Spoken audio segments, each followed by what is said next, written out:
दोस्तों नमस्कार। मैं आपका अपना भाई JS ग्रैंड अपने इस चैनल पर आप सभी भाइयों का हार्दिक दिल से अभिनंदन करता हूं और सभी भाइयों से विनती करता हूं कि इस चैनल को सब्सक्राइब और लाइक करें और एक प्यारा सा कमेंट करें। आज की स्टोरी रहेगी भाई बाबा सावन सिंह महाराज राधा स्वामी। हुजूर महाराज सावन सिंह जी को संगत प्रेम से बड़े महाराज जी कहती है उनके पिताजी सूबेदार मेजर थे। उन्हें साधुओं से मिलने का शौक था। वे जिस साधु के पास उसको जाते आपको साथ ले जाते। आप जितना समय उनके साथ रहे, साधुओं से मिलते रहे, इस तरह धीरे धीरे आपको साधुओं से मिलने का शौक हो गया।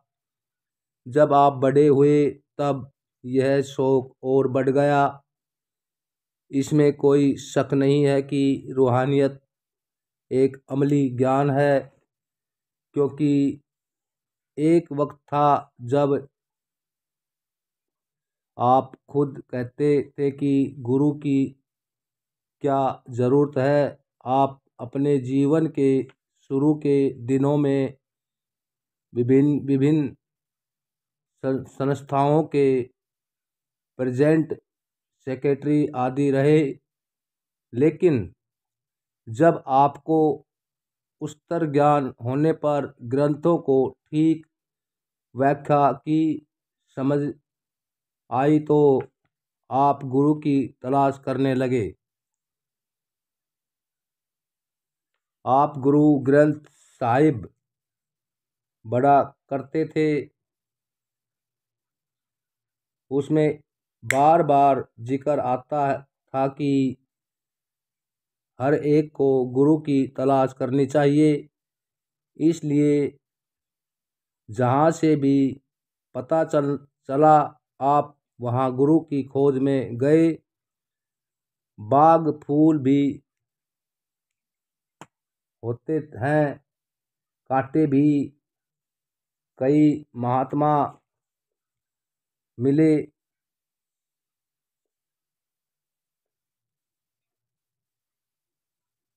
बातचीत हुई, लेकिन वे दे कुछ न सके। फिर भी आप वहीं कहीं से निंदा का भाव लेकर न आए। आखिर आपकी तब्दीली पेशावर में हो गई। वहाँ आपने एक फकीर को देखा। उसने लंगोटी पहनी हुई थी। वह मस्ती में बैठा था। कई महीने आपने लगातार उसकी संगति की। वह कई बार आकर आपके पास महीना महीना रहा, लेकिन उनसे आपको कुछ न दिया। हार कर एक रात उसे घेर लिया और कहा कि आज तो मुझे सच सच बता दो। उसने कहा कि अगर सच पूछते हो तो बात यह है कि अभी तुम्हारा समय नहीं आया है। आपने पूछा कि क्या इस जन्म में समय आएगा? वह बोला हाँ आएगा। आपने कहा बताओ वह कौन सा महात्मा है? उसने जवाब दिया कि वह खुद ही तुम्हारे पास आ जाएगा जब आपका तबादला पेशावर से मरी पहाड़ा पर हुई। तो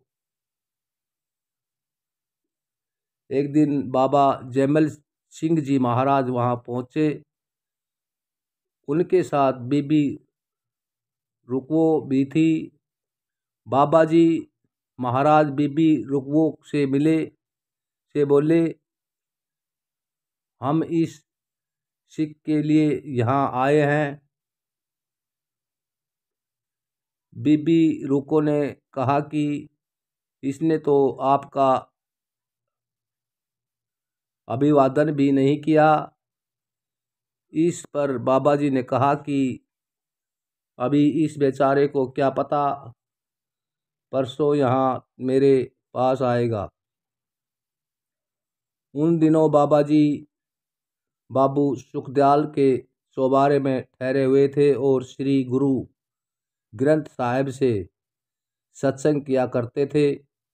2 दिन बाद बड़े महाराज जी के एक दोस्त ने उनसे कहा कि आप संतों महात्माओं से मिलने के शौकीन हो, आओ आज आपको एक महात्मा के दर्शन कराऊंगा।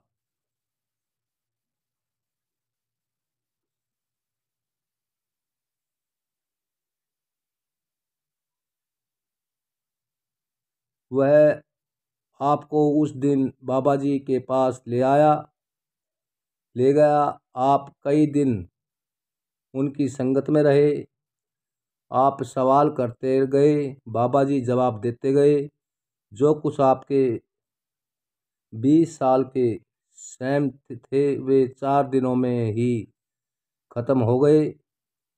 आपने नाम के लिए अर्ज की, पर साथ ही यह भी कहा कि राधा स्वामी नाम को आप सुनना नहीं चाहते। यह नया लफ्ज़ आपके दिल में न डाला जाए। महाराज जी ने पूछा, क्या कोई वाणी तुम्हारे नित्य नेम में है? आपने कहा, जी, जप्पू जी साहब और आप जाप साहब मेरे दिल में नेम में है। बाबा जी कहने लगे कि जाप साहब में गुरु गोविंद सिंह जी ने मालिक के कितने नए नाम रखे हैं? आपने कहा, जी, गिने तो नहीं, लेकिन ख्याल है कोई 12-14 होंगे। तब बाबा जी महाराज कहने लगे, अगर एक महात्मा ने वाहे गुरु का एक ही और नाम राधा स्वामी रख दिया तो क्या जुल्म ही हो गया? वहाँ स्वामी जी महाराज जी पोथी राधा स्वामी सार बचन छंद शब्द रखी हुई थी। बाबा जी महाराज ने उनमें से यह पंक्तियाँ पढ़कर सुनाओ। राधा आदि सूरत का नाम, स्वामी आदि शब्द निज धाम। सूरत शब्द और राधा स्वामी दोनों नाम एक ही कर जानी। बाबा जी महाराज ने कहा कि सूरत शब्द का यही मार्ग गुरु ग्रंथ साहिब का है और यही स्वामी जी महाराज कह रहे हैं। एक राधा का लफ्ज़ ज़्यादा रखा है। राधा का अर्थ है रूह या आत्मा और स्वामी का अर्थ है मालिक यानी परमात्मा। आपकी तसल्ली हो गई। फिर जो दात बाबा जी ने बखानी थी आपको बख्श दी। आप 10 दिन की छुट्टी लेकर उनके पास रहे। आपको और भी सह थे, उन्होंने इस समय के दौरान दूर कर दिए। सो गुरु के बिना वाणी की भी समझ नहीं आती।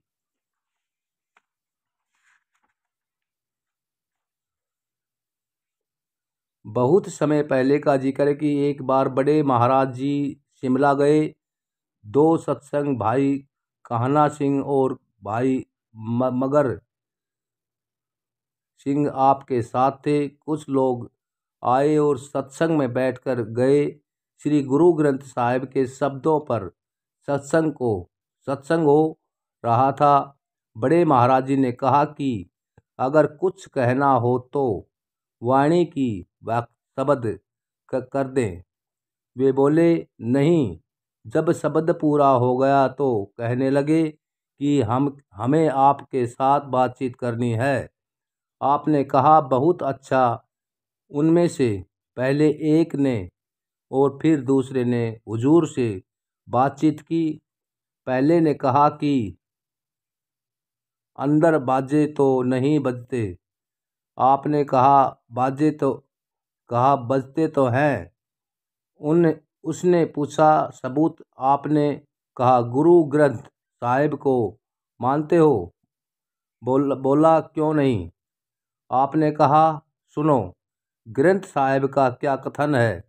घर माही घरू देखाई देह सो सती गुरु परखू सुजाणु।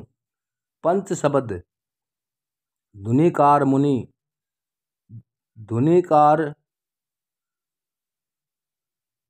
पंच शब्द धुनिकार धुनि तह बाजे सबूद साणुई। जब वाणी में से बता दिया तो वह कहने लगा कि जी मैं तो मानता हूँ, लेकिन यह साथ वाले नहीं मानते। आपने जो कुछ कहा सच कहा। दुनिया में सब प्रकार के लोग होते हैं। सत्संग में कुछ लोग तमाशा देखने के लिए आते हैं और कुछ बहस करने का खोटा ख्याल लेकर आते हैं। ये लोग तो चले गए, पर सत्संग में कुछ और लोग बैठे थे, जिनमें कई अभ्यासी भी बैठे हुए थे, जैसे सरदार जगत सिंह, उनकी धर्मपत्नी और कई कहर सिंह, उनकी धर्मपत्नी बगैर। जब वे लोग चले गए तो सरदार जगजीत सिंह बोले कि हुजूर, जब आप बातें कर रहे थे तो आपके पास सतगुरु बाबा जैमल सिंह बड़े खड़े थे। उनकी पत्नी ने भी यही बात कही। इसी प्रकार भाई कहर सिंह की पत्नी, जो कि रूहानी सोसाइटी की प्रधान थी, बोली कि जब आप बातचीत कर रहे थे तब एक बूढ़ा बाबा आपको मदद दे रहा था। सो सतगुरु तो हर वक्त अंग संग होते हैं। राधे राधे राधे स्वामी।